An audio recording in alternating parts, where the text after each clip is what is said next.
Olá pessoal, gostaram da introdução? Ela tem tudo a ver com o assunto de hoje, que é estrutura de proteína. Então a gente vai ver nesse curso de hoje como os aminoácidos são emendados um a um, formando um polímero de aminoácido, e como esses polímeros de aminoácidos se dobram e se enovelam para formar uma proteína ativa, ou uma enzima, ou uma proteína estrutural. Então, você vai ser bastante interessante, eu acho. Mas uma coisa que eu quero lembrar para vocês é que o material que está disponível, né, nessa videoaula também faz parte do estudo interativo de estrutura de proteína, que eu disponibilizei um tutorial para vocês configurarem o computador de vocês para poder estudar usando esse estudo interativo. Tá bom? Então vamos à nossa aula de estrutura de proteína.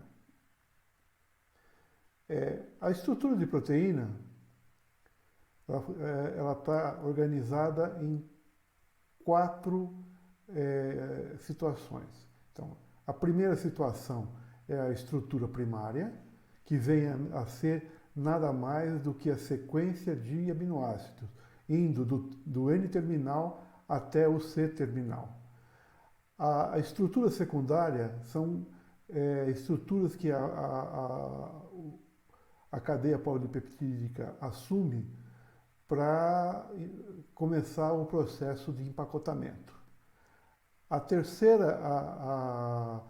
terceira fase, ou a estrutura terciária, é quando a proteína se enovela para adquirir a sua forma ativa. E a estrutura quaternária é quando vários peptídeos já estruturados se unem para formar uma proteína, uma macromolécula, né, com várias subunidades que vai ser ativa. Então, vamos entender então como funciona a ligação peptídica. Ela é feita entre o grupo carboxila de um aminoácido com o grupo amina do outro aminoácido, dentro do ribossomo. Para chegar no ribossomo, o aminoácido é levado pelo RNA transportador, certo? Então, dentro do ribossomo, esses RNA, esses aminoácidos vão ser levados até lá e vão formar a ligação peptídica. Então, o que vai acontecendo? A proteína, para ser sintetizada, vão sendo feitas novas ligações peptídicas, tá? Que nós vimos mais uma, e assim por diante até finalizar a síntese completa da proteína. Aqui, para vocês terem uma ideia, como fica o esqueleto, e maior ainda, então, se você tem todos os aminoácidos diferentes ligados até chegar ao final. A ligação peptídica, como a gente viu no videozinho que eu mostrei para vocês, vamos dizer, une dois aminoácidos juntando o carboxy terminal ou a carboxila terminal do aminoácido com o N-terminal da outra proteína ou o grupo amina, tá? Isso é feito no ribossomo, como está no videozinho, e uma proteína nada mais é do que a junção de vários aminoácidos. Então ela pode ter tamanhos muito variados e composição muito variada. Como a gente viu na aula anterior, existem 20 aminoácidos. E para formar uma proteína não existe uma preferência por um ou outro. Vamos dizer. Eles são definidos pelo que está codificado no genoma do organismo. A ligação peptídica ela é feita entre o amino de um dos aminoácidos com o carboxy terminal do outro aminoácido.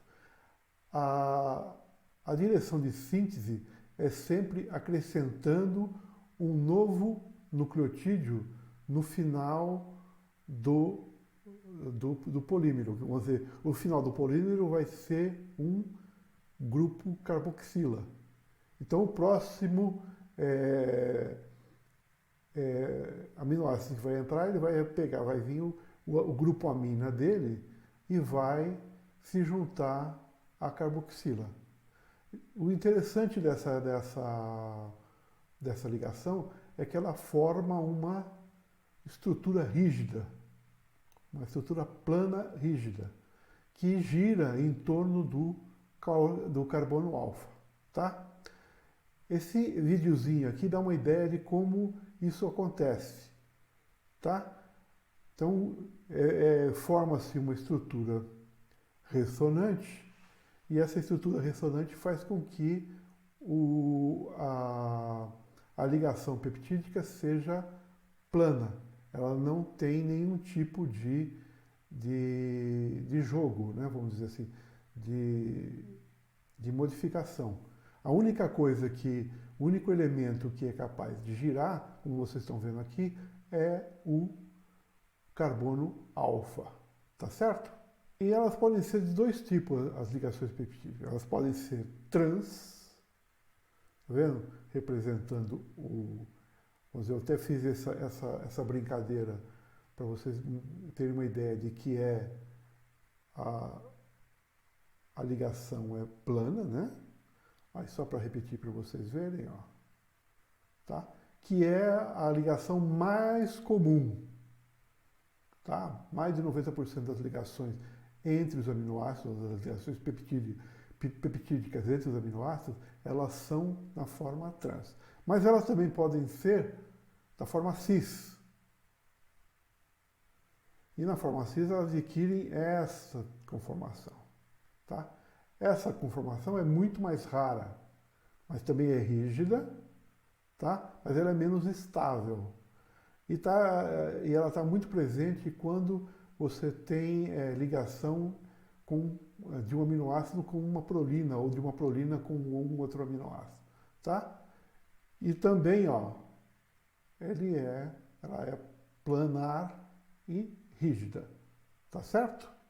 Então, isso faz com que a estrutura primária do aminoácido seja desta forma aqui.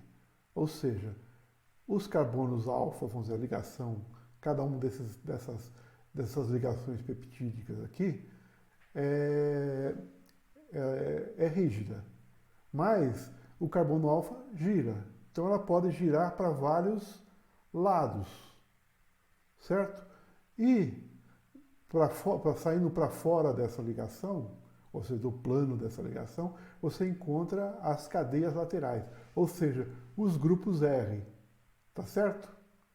Então, isso aqui, vamos dizer, grosso modo, é a estrutura primária de uma proteína. Então, é a sequência de aminoácidos a partir do N-terminal até o C-terminal, tá? Então é do N-terminal, ou seja, o amino-terminal, até o C-terminal, que é o carboxi-terminal. Para vocês terem uma ideia, isso aqui é uma representação, vamos dizer, isso aqui é uma proteína enovelada, que é a proteína que é o objeto do estudo interativo de estrutura de proteína, que é uma toxina de difteria, certo? E aqui, ó, está a sequência de aminoácidos que ela tem, certo? Que ela vai ter, ela tem exatos mais de 530 aminoácidos. Não exatos, né? Mais de 530 aminoácidos, certo? Então, esses 530 aminoácidos vão se novelar, estabelecendo este tipo de estrutura. Tá bom? E agora a gente vai ver como que essa estrutura se forma. A primeira estrutura, vamos dizer, a primeira estrutura secundária, que é a que vai se organizar, a primeira que se organiza para dar origem depois à estrutura enovelada, ou seja, a estrutura terciária, é a alfa-hélice. A alfa-hélice, ela forma uma espiral. Lembra? É parecido com uma escada, dessas escadas em caracol, certo? E aí o que sustenta ela nessa tipo de situação, ou nessa tipo de estrutura, é a interação entre o nitrogênio de uma ligação peptídica com o oxigênio ou de outra ligação peptídica. Então, a estrutura secundária ela é dependente da interação entre as ligações peptídicas. No caso, os grupos laterais, vamos dizer, os grupos R, as cadeias laterais, eles não interferem na ligação, na estrutura secundária. Tá? Então, o que interfere entre elas é o nitrogênio e o oxigênio de ligações peptídicas subsequentes, ou seja, aqui, ó, dá para você ver aqui, ó, entre um passo de giro da hélice, tem exatamente 5,4 angstrom. Isso significa que tem 3,4 resíduos. Então, entre esse ponto aqui e esse ponto aqui, você tem essa volta inteira da curva, você tem praticamente 4 resíduos de aminoácidos, ou seja, 4 aminoácidos para formar uma volta. Então, cada volta são 4 aminoácidos. Tá certo? Agora eu vou dar o próximo slide. Então é um filminho sobre esse tipo de estrutura, tá bom? Então preste atenção você. E ele também faz parte do estudo interativo. Você percebe a alfa-hélice nesse segmento de proteína? Pois ela está aqui. A estrutura helicoidal. Se você remove as cadeias laterais, fica mais óbvio ainda. Tá vendo? Agora, se aproximando, pintando de vermelho os átomos de oxigênio e de azul os átomos de nitrogênio, você vai perceber como são formadas as pontes de hidrogênio para manter essa estrutura helicoidal da alfa-hélice. Tá? E importante também, se você olhar ela de lado, você vai ver o quê? Que todas as cadeias laterais estão apontadas para fora e elas vão ser fundamentais para a estrutura terciária da proteína. A segunda estrutura secundária é a folha beta preguiada. Preguiada por quê? Porque ela forma como se fossem pregas, tá vendo? Ela faz esse tipo de estrutura. Então, você chama ela de folha beta preguiada. Então, ela fica uma cadeia sozinha, tem esse formato, tá? Mas elas interagem entre si. Então, elas formam esse tipo de arranjo, que pode ser antiparalelo, ou seja, o N-terminal, o carboxy terminal vai e volta, tá? Então ela faz uma curva aqui, ó, tá vendo? Então uma vai para um lado, a outra vai para o outro. E o que interage entre elas são as ligações peptídicas desses peptídeos, tá bom? Então é o oxigênio de uma ligação peptídica de uma da folha beta com a seguinte. Então ela pode se arranjar na forma antiparalela, ou seja, nessa situação aqui, ou na situação paralela, que as duas estão no mesmo sentido. Tá bom? E para vocês terem uma ideia melhor, eu também vou ter um videozinho agora que vai dar uma ideia mais precisa do que se trata. Ok? Então assistam. Aqui a gente tem uma representação de uma região de uma proteína rica em folhas beta, em laranja. Se você põe os átomos, você vê onde estão as folhas beta. Tirando o branco, é o link entre elas. Então olha aqui como está a estrutura da folha beta, olha aqui onde estão as ligações peptídicas da proteína. Se você separa um pequeno fragmento de folha beta, você colorindo com verde o seu carbonófilo, você vê como que é a estrutura da folha beta. Uma segunda folha beta que você põe aqui, tá vendo a interação entre elas? As cadeias laterais estão apontando para fora, tá? Se você pintar agora os oxigênios de vermelho e os nitrogênios de azul da ligação peptídica, você pode ver onde se formam as pontes de hidrogênio, tá? Então, voltando à representação, tá vendo? Recompõe aquele nosso figura inicial, depois vai reconstituindo todo o domínio onde estavam essas folhas beta, tá vendo? E essas interações amarelas são todas as pontes de hidrogênio. Depois da estrutura secundária, então vem a estrutura terciária, tá? Que é quando a proteína se inovela, ou seja, ela está linear, vamos dizer, como ela é? Ela é uma estrutura linear quando você tem só os peptídeos, ou seja, os aminoácidos ligados um no outro. A estrutura secundária, elas se enrolam formando alfa-hélice e beta preguiada, ou seja, folhas beta preguiada. E a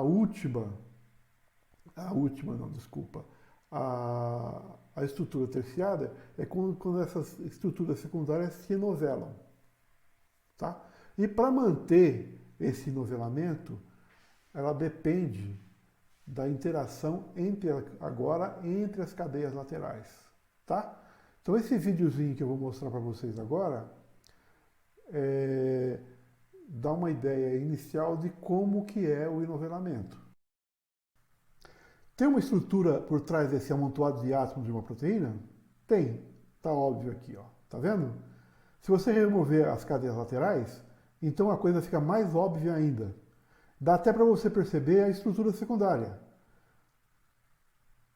Alfa-hélice e folhas beta. Se você passar por uma representação em forma de um cartoon, você fica mais óbvio ainda como é essa estrutura. O que nós vamos estudar agora é como que as cadeias laterais da estrutura secundária da proteína interagem entre si para manter a estrutura tridimensional dessa proteína, que é a estrutura funcional. Então, vamos ver, como que ela se mantém? Então,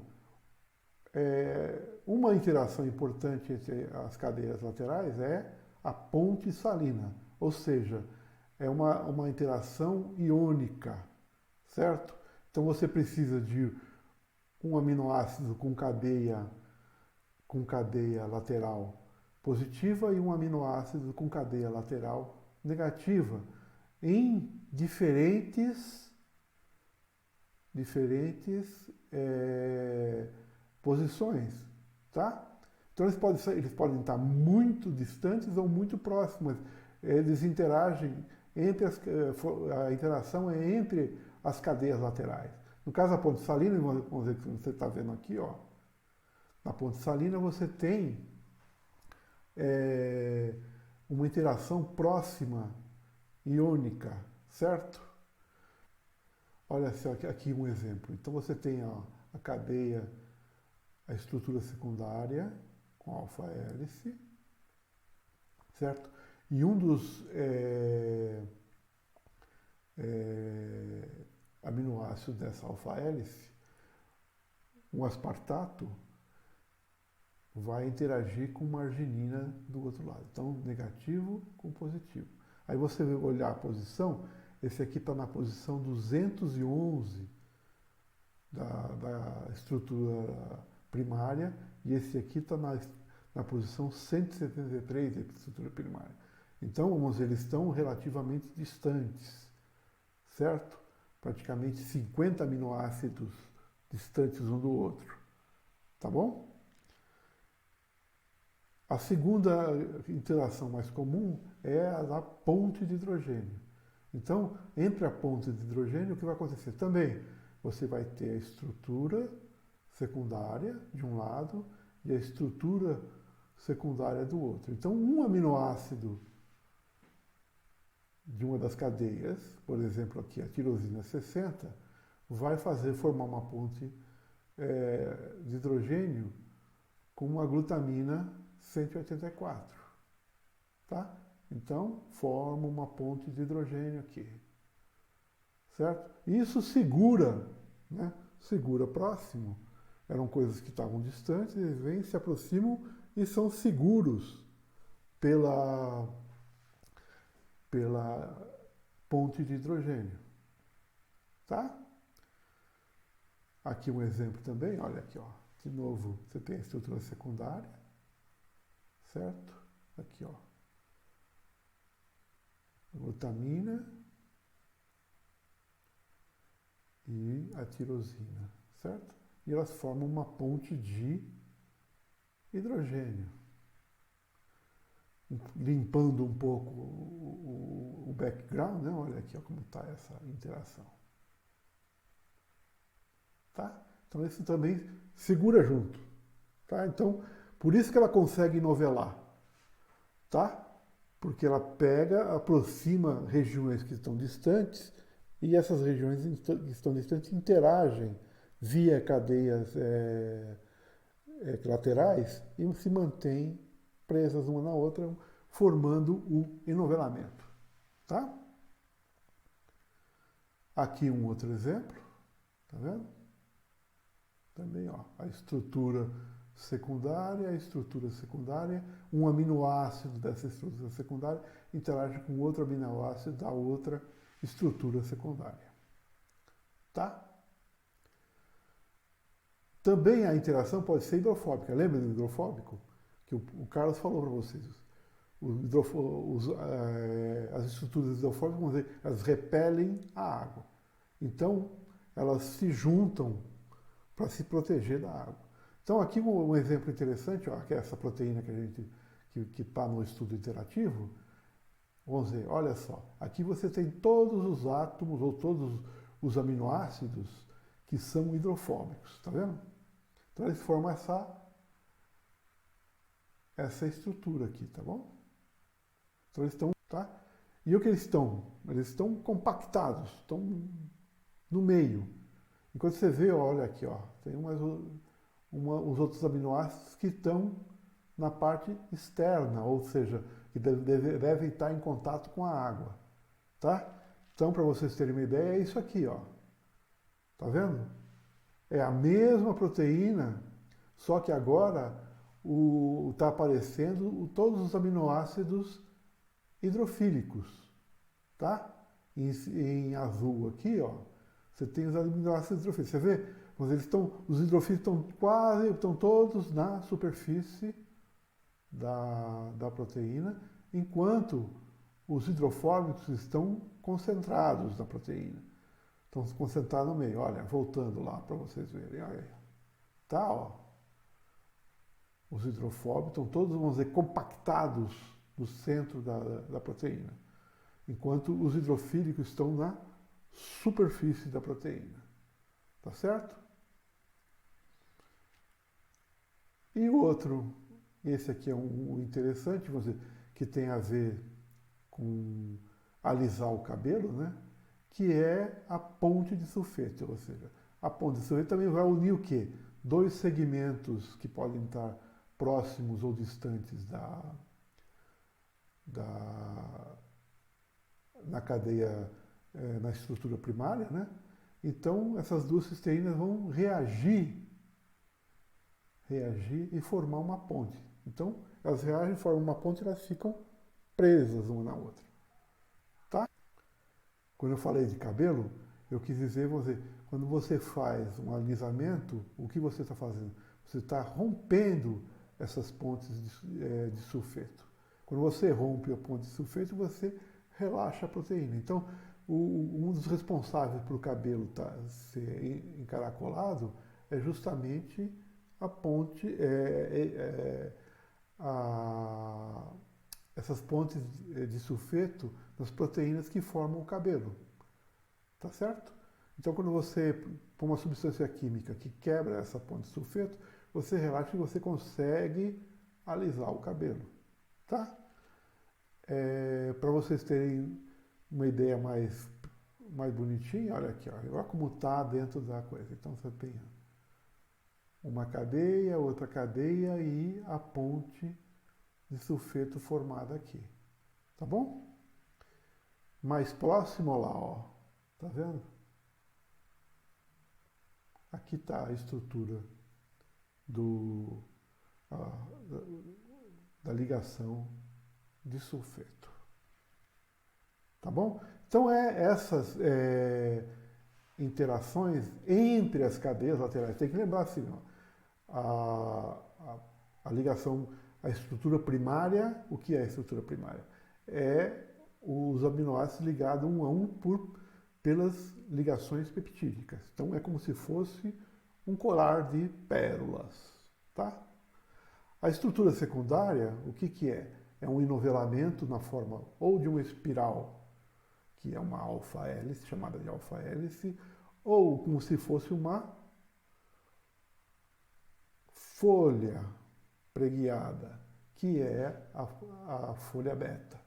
Tá? A interação para manter essas estruturas, tanto a estrutura helicoidal, né, da alfa-hélice, quanto a estrutura paralela, como a gente até está vendo aqui, ó, são duas é, é, são duas beta, são duas folhas betas aqui, tá? Então, para manter essa interação, manter essa estrutura, é a interação entre o nitrogênio e o nitrogênio de uma ligação peptídica com o oxigênio da outra ligação peptídica, formando uma ponte de hidrogênio. Tá certo? Isso é estrutura secundária. E a terciária, o que que é? É um enovelamento geral de tudo. Vamos dizer, é como se fosse, você estivesse enovelando tudo, formando uma bolinha.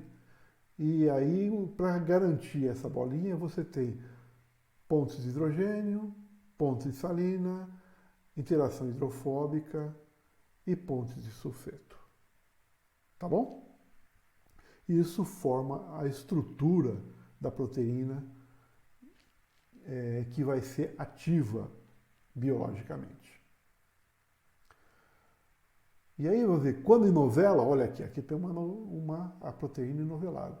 Quando ela enovela, por que ela enovela? Ela enovela para poder adquirir uma estrutura que possa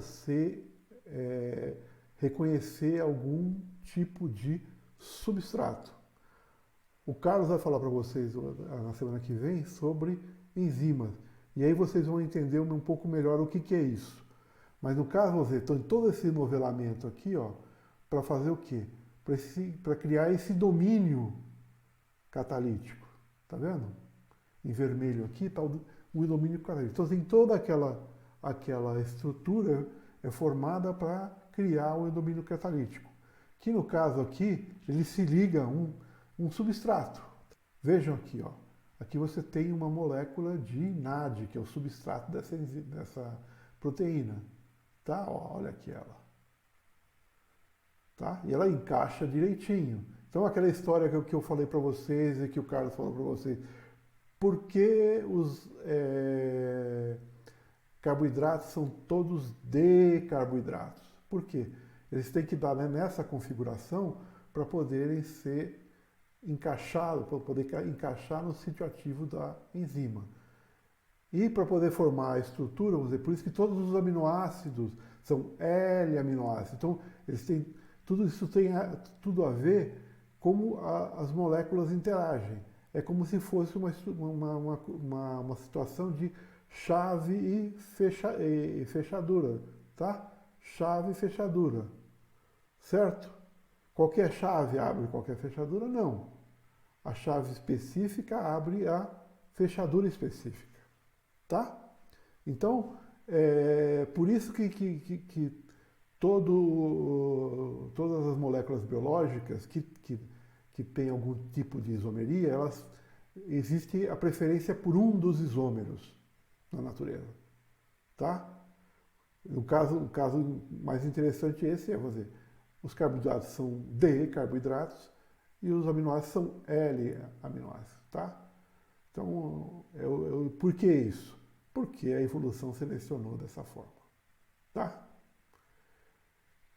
Então, continuando, então aqui, ó, para vocês verem, como que é o domínio, tá vendo o domínio? Aqui está a estrutura, vamos ver, aqui, ó, vocês veem aqui, ó, como que os átomos estão organizados.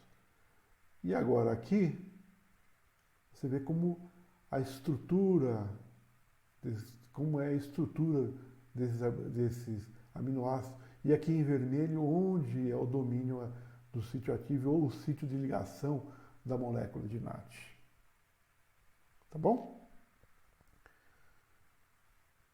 Agora, a última parte, que é a estrutura quaternária. O que é a estrutura quaternária? A estrutura quaternária é a interação entre duas proteínas. Tá? O que elas vão fazer? Elas vão se juntar e formar um complexo. Tá? E esse complexo pode ser de 1, 2, 3, 4, até dezenas de proteínas, tá? Para elas serem ativas. Por exemplo, o exemplo clássico que é usado em quase todos os livros de bioquímica é a hemoglobina.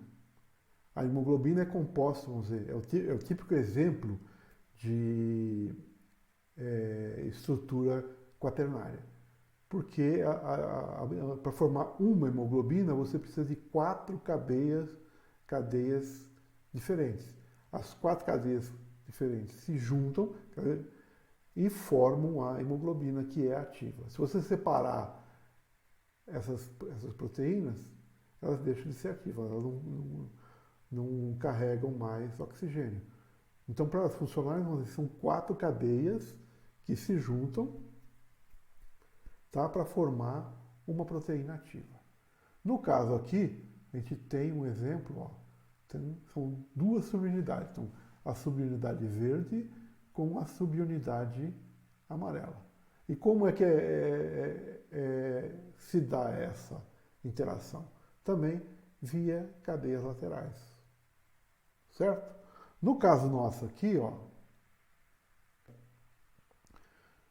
o que a gente tem aqui é aquela subunidade verde que a gente viu no exemplo, no slide anterior, só que agora você tem a superfície de contato, que ela tem contato com o meio, tá? E aí o que é azul é hidrofóbico e o que é vermelho e branco é hidrofílico. Então você vê, como sempre, ó, tem pouca coisa vermelha, mas tem muita coisa azul e branca, que são hidrofílicos, que é o contato com o exterior. Tá? Se você pegar, vou virar essa proteína, olha só. Virar, você vai ver o quê? No contato entre as duas, entre a amarela e a verde, é tudo azul. Isso significa que essa região é hidrofóbica. Tá? Tá vendo? Olha aqui, ó. Hidrofóbica. Certo? E se você agora virar, a gente olhar agora, inverter as estruturas aqui, vamos ver como que a verde interage com a amarela, olha aqui. É também, então, essa é a amarela agora, essa aqui é a verde. Então, o que garante que as duas subunidades vão estar juntas é uma interação hidrofóbica. Tá? E para encerrar, esse aqui é a página inicial do estudo interativo de estrutura de proteína. Boa parte do material que eu apresentei para vocês nessa aula veio desse estudo interativo. Então, e aí eu tenho disponibilizado também na página do curso um tutorial que vocês podem acessar e olhar, e explica como vocês têm que configurar o computador de vocês para poder usar esse programa para estudar. Mas ele é muito completo, ele é muito detalhado, como vocês viram, você tem muitas animações e muitos detalhes também tutoriais, né? Ou de estudo dirigido, vamos dizer assim. E vai ser bastante útil para vocês entenderem um pouco melhor a estrutura de proteína. Então é isso por hoje e até a próxima aula. Que vai demorar um pouquinho, mas daqui a pouco eu estou de volta, tá bom? Tchau para vocês.